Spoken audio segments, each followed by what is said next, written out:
परमात्मा कहते हैं कि मुझे ऐसे ही अच्छे नहीं लगोगे यदि तुम ऊपर से तो कबीर साहब करते रहो, अब कबीर पंथी हैं, कबीर साहब के मानने वाले, अंदर से सारे ही देवताओं की पूजा करते रहते हो।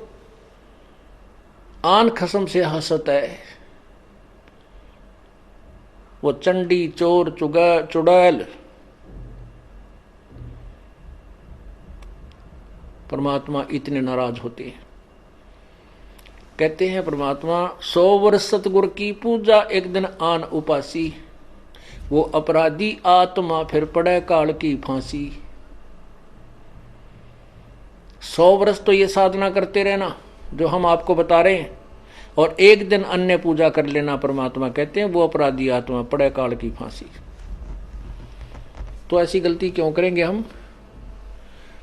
तब करेंगे जब हम ज्ञान नहीं सुन पाएंगे और ज्ञान उस दूसरे अज्ञान के लोगों से हम ज्यादा संबंध रखेंगे तो वो हमें विचलित कर डालेंगे।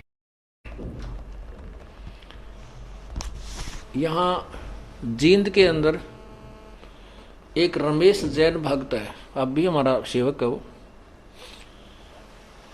उसकी पत्नी को दौरे पड़ते थे, दमा था उसकी पत्नी को, दमा था उसकी। एक लड़की को दौरे पड़ते थे, 2 जुड़वा बच्चे थे, वो बहुत बीमार रहते थे।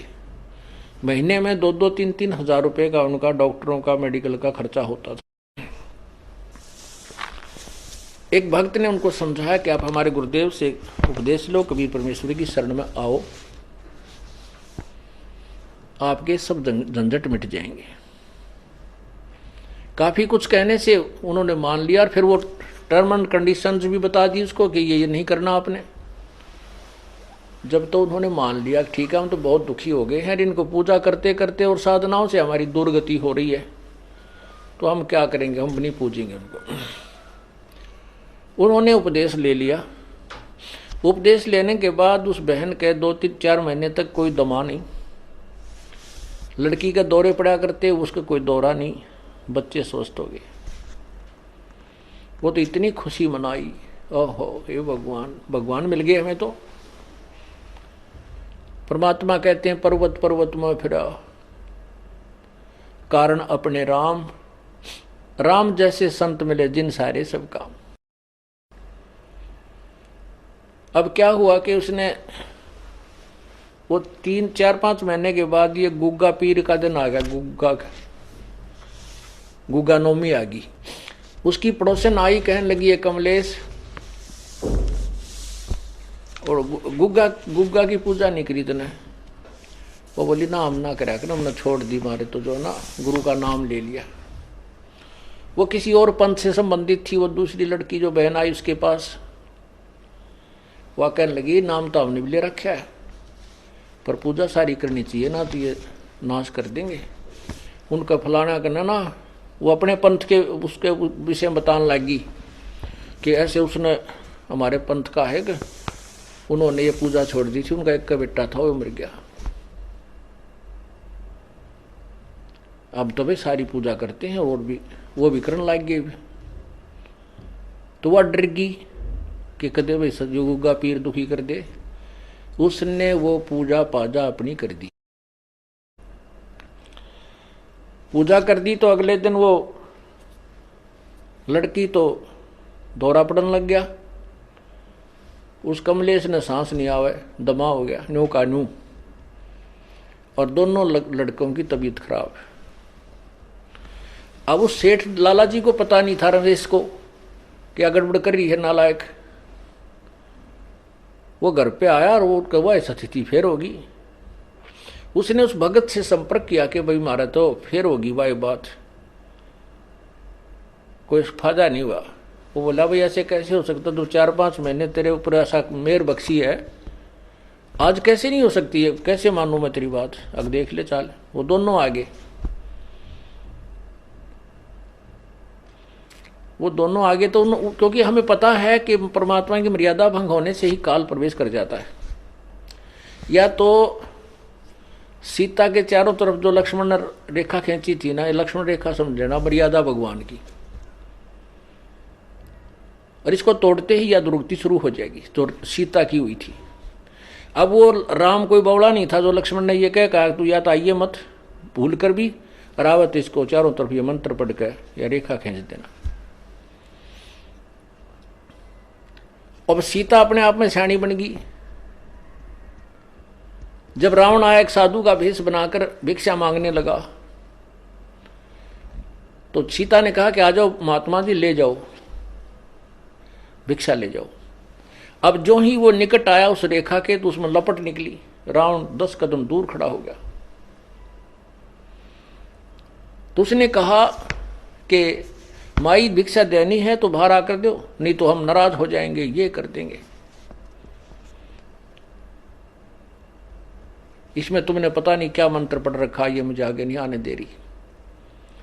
अब सीता जी ने सोची कि बिजली पड़े साधु तो है, 1 मिनट में देकर आटा डालकर वापस आ जाऊंगी। तो या तो उसकी नालायक सोच थी अपनी, जबकि वो महापुरुष कह के गए थे इसे बाहर मत निकलना, रही साधु है तो अपन आ जाएगा अंदर। यदि ये साधु है तो इस लक्ष्मण रेखा को पारे करके आ जाता। तो साधु भी कहाँ है वो, इस रेखा से डर गया। तो उसने ऐसा ही किया, मर्यादा भंग कर दिया, लक्ष्मण रेखा उल्लंघ गई। फिर देखो क्या दुर्गति हुई, रावण उठा ले गया। 12 वर्ष तक उस रावण के बाग में बिरान मट्टी हुई। पुण्यात्माओं, ये लक्ष्मण रेखा समझ लेना जो परमात्मा के नियम है। यदि तुमने अपनी सुरक्षा चाहिए तो लक्ष्मण रेखा से बाहर मत जाना, फिर देखना खेल मालिक का। तो उसने क्या हुआ कि वो कहने लगा भाई तुमने कोई और पूजा की है। रमेश बोला ना बिल्कुल नहीं, कति नहीं कर दिया, हम तो छोड़ दी सारी उस दिन तक। अब उसका गले उतरा नहीं उस भगत के कि तो हो ही नहीं सकता, जब तक हम मर्यादा नहीं तोड़ेंगे तो यह हानि नहीं हो सकती। यह हमारे भगवान का नियम है। तो वह लड़की उस रमेश ने पूछा उस कमलेश से क्यों वो घर में रहती है, कि तुमने कोई और पूजा की? वो बोली ना, मैं क्यों करूँ थी। वह नो डरती ना बतावा कर तरही थी कि भी गड़ेगा, सोमा होगा, गुस्सा होगा। तो भक्त यूं कह रहा था जी मैं वैसे ही ऐसे ऐसे बाहर न निकल गया, परमात्मा ने भेज दिया। तीसरा दिन था वो, जैसे आज गुग्गा नवमी थी, 10वीं न उनकी ब्रह्मटी होगी, एकादशी को वो वहां गया। तो घूमता घूमता पीछे को चला गया। बरंडे के साइड में, एक पिछली साइड में बरंडा था, बरंडे से रसोई के पीछे, रसोई बरंडे के अंदर खुला थी, पीछे उसके खाली स्थान था, वैसे नीचे कच्चा। वहां क्या देखा कि एक थाली रखी पुरानी सी, और उसमें 2-4 जोत सी लगा रखी है आटा बना के। तो उसने कहा कि आ भाई रमेश आजा दिखाऊं तेरे को, ये क्या है। कमलेश से पूछा कि वो क्या किया तूने, वो क्या पूजा कर रखी है। फिर बताई उसने, आने वाली मैंने गुग्गा पीर की पूजा कर दी। वो भगत बोला वो गुग्गा फिर आ गया, थारा मुश्किल से काटा था। यो गुग्गा फिर बुला लिया तने, मुश्किल से निकाला था गुरुदेव ने, परमात्मा कबीर जी ने। अब चाट ले इस गुग्गा ने, पूज ले। तो वो फिर लग गया वह पैर पकड़ने, वह कहने लगी भाई मैं तो माफ़ी मांगूंगी गुरु जी तय। तो उन्हें कहा भाई माफ़ी मांग, परमात्मा से जाकर पूर्ण उपदेश लो, तुम तो काम कति बिगाड़ दिया। थारी सुना तो सुना, ना भी सुना। तो रमेश ने भी बहुत धमकाई हुआ बेबे, उसने सारी बताई जी मैं डरा गणी थी, और कोई आसपास यहाँ मेरे दूसरा सहयोग था नहीं जिसे मैं पूछूं अपने भगत था, वहाँ कोई भगत नहीं था। और मैंने सोची कि बिजली पड़ा है, एक दो बत्ती ला दूंगी, गुग्गा भी राजी हो जाएगा। इन गुग्गा राजी करता हम ब्राह्मण माटी करवा रहे हैं। हमने एक ही प्रभु को प्रसन्न करना है। एक साधे सब सदे, सब साधे सब जावे, माली सींचे मूल को वो फले फूले अगावे। एक ही साधने से, एक ही पूजा करने से जड़ की तो पौधा परिपक्व बड़ा हो जाता है, वृक्ष बन जाता है, फिर आम के फल लगते हैं। यदि हम टहनियों की तरफ से उसको गाड़ कर जमीन में लाकर बैठ जाएं, उगाकर,